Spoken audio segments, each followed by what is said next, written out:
এখানে বলা হয়েছে, খেয়াল করো, উদ্দীপকের মধ্যে আছে হচ্ছে a ইজ ইকুয়াল টু কত p প্লাস q এবং b সমান সমান কি দেওয়া আছে p square minus q square আছে। এটা কিন্তু আমাদের উদ্দীপক না। এবং গ নম্বর প্রশ্নের মধ্যে বলছে a সমান √7 এবং b সমান √35 হলে, এখানে হলে কথাটা লেখা হয় নাই, আচ্ছা হলে, হ্যাঁ এটা যদি হয় তাহলে প্রমাণ করো যে 1/3 into p cube q plus p q cube is equal to 1 এটা বের করতে হবে, মানে এটা সমান 1 বের করতে হবে। এটা কি কত নম্বর অঙ্ক? 11 নম্বরের গ খ করছে। কিন্তু এখন খেয়াল করো, কিছু প্রশ্ন আছে কেউ বললো? আচ্ছা, এখানে a সমান কিন্তু p প্লাস q আছে, আবার a সমান কত আছে? √7 আছে, আর b সমান p square minus q square আছে, আবার b সমান এটা। তাহলে আমাদের আগে লিখতে হবে কি দেওয়া আছে, তাহলে দেওয়া আছে কি লিখবো আমরা? a সমান কত? এটা উদ্দীপকে কিন্তু আছে p প্লাস q, এটা দেওয়া আছে না উদ্দীপকের মধ্যে? আগে লিখবা না কেউ। এবং প্রশ্নের মধ্যে কি দেওয়া আছে? a সমান √7 দেওয়া আছে না? উদ্দীপকে দেওয়া আছে a সমান p প্লাস q, প্রশ্নের মধ্যে দেওয়া আছে a সমান √7। তাহলে আমরা এখানে লিখতে পারি না √7, a সমান p প্লাস q সমান √7 লিখতে পারি এটা। এখন তারপরে খেয়াল করো b সমান কি দেওয়া আছে? p square minus q square সমান সমান, এখন এই b সমান √35 আছে না? b সমান উদ্দীপকে দেওয়া আছে p square minus q square এবং b সমান √35 প্রশ্নে দেওয়া আছে না? তারপর সরাসরি এখানে √35 লিখতে পারি না? আচ্ছা √35। এখানে খেয়াল করো p প্লাস q সমান সরাসরি যেমন দেওয়া আছে, আমরা কিন্তু এখানে p স্কয়ার আছে, স্কয়ারগুলো হটাইতে হবে। দেখো আমি কি করতেছি, দেখো বা তাহলে p square minus q square, এখানে একটা সূত্র পড়ে না?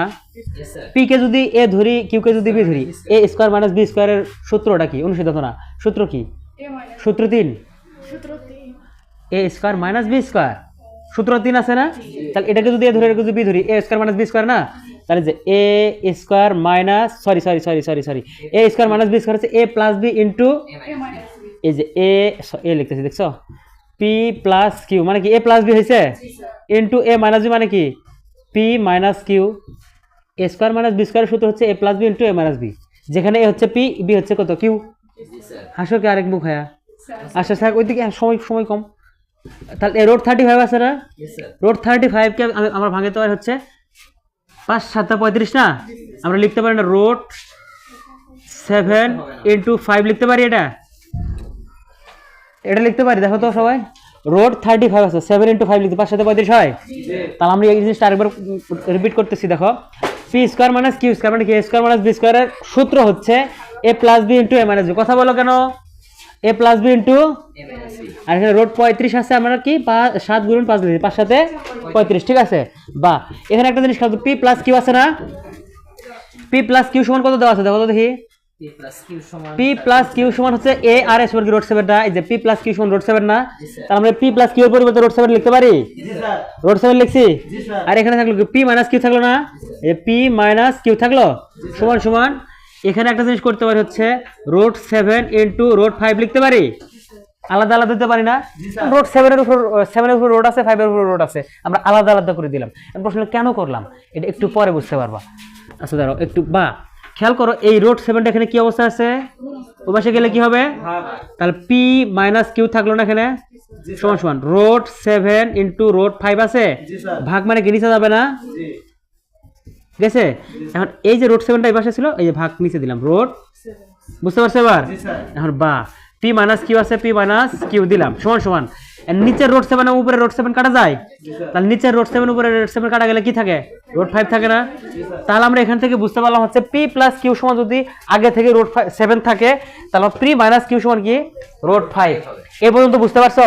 ওই দেখ, তাহলে যে এর মান তো বুঝছো, a সমান p প্লাস q সমান √7, কারণ এখানে a সমান √7 ও দেওয়া আছে, p প্লাস q ও দেওয়া আছে। এখন আমার b এর মান কত আছে? p সমান p square minus q square, আবার এখানে কি আছে? b সমান √35 ও আছে, যার কারণে b সমান p square minus q square সমান √35 লিখছি। এখন এখান থেকে এটাকে যদি a ধরি, এটাকে যদি b ধরি, তাহলে a স্কয়ার মাইনাস b স্কয়ারের সূত্র পড়ে a plus b into a minus b না? যে a প্লাস b দাও ওনি দাও, কারেন্টটা দাও। তাহলে যে a plus b into a minus b হয়েছে, a plus b into a minus b এর যে a স্কয়ার মাইনাস b স্কয়ারের সূত্র হচ্ছে a plus b into a minus b। এটা বুঝতে পারছো? যখন এটা বুঝতে পারছো, তার মানে কি 35 আছে না, 35 আছে না? তাহলে এখানে √35 কে 7 গুণ 5 লেখা যায়, 5 7 35। পরের লাইনে দেখো p প্লাস q এর মান কত আছে? তাহলে পি প্লাস কিউ এর পরিবর্তে রোড 7 দিছি, এটা তো কোনো মান দেওয়া নাই, যা আছে তাই লিখছি, সমান আছে সমান। এখন এই রোড 7 রোড 5 আলাদা আলাদা করে দিছি, রোড 7 ইন্টু রোড 5। হ্যাঁ এই যে গুণন, এই যে ফোটা, ঠিক আছে। তাহলে ক্লিয়ার, বুঝতে পারছো? এটা এই লাইন থেকে এই লাইন বুঝতে পারছো? এন্ড পরের লাইন দেখো, এই রোড 7টা এর সাথে গুণ অবস্থা আছে না, তাহলে ওই পাশে গেলে ভাগ হবে না। তাহলে এই যে পি মাইনাস কিউ আছে, পি মাইনাস কিউ দিছি, রোড 7 রোড 5 উপরে আছে, জাস্ট রোড 7 এর নিচে গেছে গা, এই এটা এতটুকু যা আছে তাই লিখছি না। রোড 7টা গুণন ছিল, ওই পাশে ভাগ হয়েছে। ক্লিয়ার? এখন তারপরে খেয়াল করো, নিচে রোড 7 উপরে রোড 7 কাটা থাকলো, শুধু 5 রোড 5 থাকলো না, পি মাইনাস কিউ সমান রোড 5। এটা বুঝতে পারছো? এখন আমরা এখান থেকে পি প্লাস কিউ এর মান আগে থেকেই ছিল, পি মাইনাস কিউ এর মান বের করে নিলাম। এখন আমরা মূল অঙ্কে যাব, এটা কি বাম পাশে এটা আছে, এটা থেকে আমরা 1 বের করতে হবে, তাই না?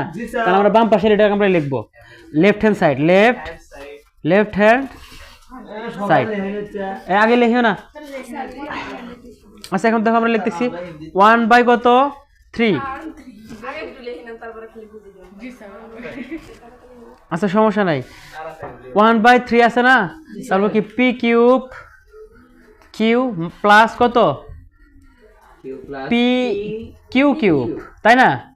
তাহলে এটাই তো লেফট হ্যান্ড সাইড, সমান সমান 1 বের করতে হবে, আর 1 লিখবা না কেউ।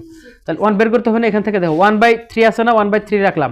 এখান থেকে তো কমন কি যায়, পি কিউ, এখানেও পি কিউ আছে না, তার মানে আমরা পি কিউ কমন নিতে পারি, পি কিউ কমন নিছি। তাহলে এখান থেকে একটা পি কমন গেছে, কিউ চলে আসছে, তার মানে আরো দুটা পি আছে না, পি স্কয়ার আছে এবং প্লাস আছে। এখন পি কিউ এখান থেকে পি একটা চলে আসছে, তার মানে কি কিউ তিনটার মধ্যে একটা গেছে, তাহলে পি একটা ছিল একটা চলে গেছে, আর কি পি থাকবে, তাহলে শুধু কিউ স্কয়ার থাকবে। বুঝতে পারছো এই লাইন? আচ্ছা আরেকবার বলতেছি, পি কিউ এখান থেকে তিনটার মধ্যে থেকে একটা পি নিয়ে নিছি, এখানে একটা ছিল একটা পি নিয়ে নিছি, এখানে পি তিনটা থেকে যখন একটা আছে, তাহলে আরো দুটো আছে না, বুঝছো? এখানে কিউ একটা ছিল একটাই নিছি, আর কি কিউ থাকে এখানে, তার মানে এখান থেকে শুধু পি স্কয়ার আছে। বুঝতে পারছো? প্লাস আছে প্লাস, এখান থেকে তো পি আগে নিয়ে নিছি, একটা পি ছিল একটাই নিয়ে নিছি। বুঝতে পারছো? কিউ কিউব মানে তিনটা ছিল একটা নিছি, আর দুটো থাকে না, কিউ স্কয়ার। ক্লিয়ার? কথা বলতে হবে। আচ্ছা আমি জানি এখানে সমস্যা হবে। তাহলে পি কিউ আছে, এই পি কিউ এখান থেকে একটা পি নিছি, একটা পি নিছি, তিনটার মধ্যে থেকে যখন একটা পি নিব, আর একটা আর দুটা পি থাকবে না, লেখছে আর দুটা পি, এবং পি ছিল একটাই নিয়ে নিছি, তাহলে আরো কি এখানে পি থাকবে? এই কারণে এখানে পি তিনটা ছিল একটা নিছি, আরো দুটা পি আছে, কিউ তো একটা ছিল একটাই নিছি। কথাটা কি বুঝতে পারছো? কিউ ছিল একটাই নিছি, পি ছিল তিনটা একটা নিছি, আরো দুইটা আছে, কিউ তো আর নাই, একটা ছিল একটা নিছি, প্লাস আছে প্লাস, পি ছিল একটাই নিয়ে নিছি, কিউ কিউব ছিল তিনটা ছিল না, তিনটা থেকে একটা গেলে তো স্কয়ার থাকবে, স্কয়ার মানে দুইটা না। এখন বুঝছো? আচ্ছা তারপরে খেয়াল করো, এখন একটা জিনিস খেয়াল করো, এখানে আমাদের কোনো সূত্র মিলতেছে না, কোনো সূত্রই, যার কারণে আমরা এখানে লব এবং হরকে, উপরটাকে কি বলে, নিচেরটাকে কি বলে, তাই লব এবং হরকে 8 দ্বারা গুণ করবো। কত দ্বারা গুণ করবো? তাহলে যে উপরে 1 আছে 1, নিচে 8 দ্বারা গুণ করলে 3 আসতে কত হয়? 24। আচ্ছা ক্লিয়ার করতেছি, দাঁড়াও, 24 গুণ করছি, 3 আসে 24 হয়েছে। আবার এটাকেও 8 দ্বারা গুণ করলে কত হবো? 8 পি কিউ হয়েছে। এখন এখানে যা আছে তাই, পি স্কয়ার প্লাস কিউ। আচ্ছা আবার বলতেছি, দাঁড়াও 1 মিনিট, উভয় পক্ষকে মানে 8 দ্বারা নিচেও গুণ করছি, এটা কি উপরের সংখ্যা না, এটাকেও 8 দ্বারা গুণ করছি, আর এই উপরের ডাকো 8 দ্বারা গুণ করছি, নিচের ডাকো 8 দ্বারা গুণ করছি, তাহলে নিচে 3 কে 8 দ্বারা গুণ করলে 3 8 কত 24, আর এটাকে 8 দ্বারা গুণ করলে 8 লিখে দিছি। ঠিক আছে, এখন খেয়াল করো 1/24 যা আছে তাই, এটা এরপর থেকে খেয়াল করো, এটা বুঝুন, এটা বুঝাবো, এরপর থেকে খেয়াল করো, 1/24 আছে, এটা লিখছি, এন্ড 8 পি কিউ আছে না এখানে, আমরা এখানে লিখবো হচ্ছে 4 পি কিউ ইন্টু 2, তাহলে 4 পি কিউ ইন্টু 2 লিখছি, 4 দুগুণে 8 হয়, এটা তো বুঝছো, এখান থেকে তো এটা বুঝছো, যা আছে তাই, 4 দুগুণে 8 হয়েছে। এখন ইন্টু খেয়াল করো, P square plus Q square হয়েছে, এখানে কি 8 এক ভাঙেছি, 4 দুগুণে 8 আর কিছু না, 8 পি কিউ যা 4 পি কিউ লিখছি, আর 2 দিছি, 4 দুগুণে 8, আর যা আছে তাই। ক্লিয়ার? তারপরে খেয়াল করো, এই 8 এক যখন ভাঙেছি 4 লিখছি, তার কি 2 দিয়ে গুণন করতে হবে না, 4 দুগুণে 8, এই কারণে 2 লিখছি, পি কিউ আছে, পি কিউ অতিরিক্ত 8 এক ভাঙে 4 আর 2 লিখছি। বুঝছো এবার? আর যা আছে সব সেম। ক্লিয়ার? তারপরে খেয়াল করো, 1/24 24 যা আছে তাই। আর এই যে 4p কে যদি ধরি, এই এখানে দেখো 4pq মানে কি 4ab সূত্র হয়। 4ab সূত্রটা তুমি বলো তো একটা, 4ab সূত্রটা বলো দেখি। 4ab সূত্র 4ab, 4p হচ্ছে a, q হচ্ছে b, তাহলে 4ab সূত্র হচ্ছে a plus b whole square minus a minus b whole square. তাহলে 4ab সূত্র হচ্ছে a কত p না, a plus b whole square minus a minus b whole square. এটা কিন্তু 4ab সূত্র। 4ab সূত্র কি a plus b whole square minus a minus b whole square, মানে অনুসিদ্ধান্ত। তারপর কি আছে 2 into a square plus b স্কয়ারের সূত্র হচ্ছে, অনুসিদ্ধান্ত হচ্ছে a plus b whole square plus a minus b whole square.